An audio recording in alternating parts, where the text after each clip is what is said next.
திருவருகை காலத்தின் முதல் வாரத்தில் பயணித்துக் கொண்டிருக்கும் நாம் விழிப்பாக இருந்து இறைவனின் வருகைக்காக தயாரித்துக் கொண்டிருக்கும் இந்நாட்களில் நமது கிறிஸ்துவ வாழ்வு மணல் மீதா அல்லது பாறையின் மீது கட்டப்பட்டு இருக்கிறதா என்று சிந்திக்க இன்றைய மத்தேயு நற்செய்தி வாசகம் அதிகாரம் 7 இறை வார்த்தைகள் 21 மற்றும் 24 முதல் 27 முடிய உள்ள இறை வார்த்தைகள் நமக்கு அழைப்பு விடுக்கிறது.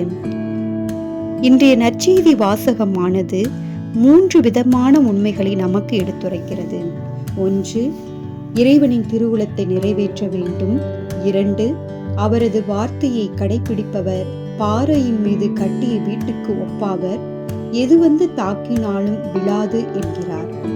3, அவரது வார்த்தையை கடைபிடிக்கவில்லை என்றால் மணல் மீது கட்டிய வீட்டுக்கு ஒப்பாகும், அது விழுந்துவிடும் என்கிறார். இறைவனின் வார்த்தை வாழ்வு, ஆறுதல், விடுதலை, அமைதி, சமாதானம் என்ற சிறப்புகளை கொண்டிருக்கிறது. அந்த வார்த்தையை வாழ்வாக்கி வாழ அவர் நம்மை அழைத்திருக்கிறார். நமது வார்த்தை, எண்ணம், வாழ்வு, செயல் எப்படி இருக்கிறது, எப்படி வாழ்ந்து கொண்டிருக்கிறோம் என்று சிந்தித்து பார்ப்போம். 1 யோவான் திருமுகம் அதிகாரம் 1 தொடக்கம் முதல் இருந்து வாழ்வளிக்கும் வாக்கை நாங்கள் கேட்டோம், கண்ணால் கண்டோம், உற்று நோக்கினோம், கையால் தொட்டுணர்ந்தோம். ஆம், சீடர்கள் கிறிஸ்து என்னும் பாறையின் மீது தங்கள் வாழ்வை அமைத்தார்கள். அதனால் பல சவால்களை சந்தித்தார்கள். இருப்பினும் அவரது திருவுளத்தை நிறைவேற்ற தன்னையே கையளித்தார்கள்.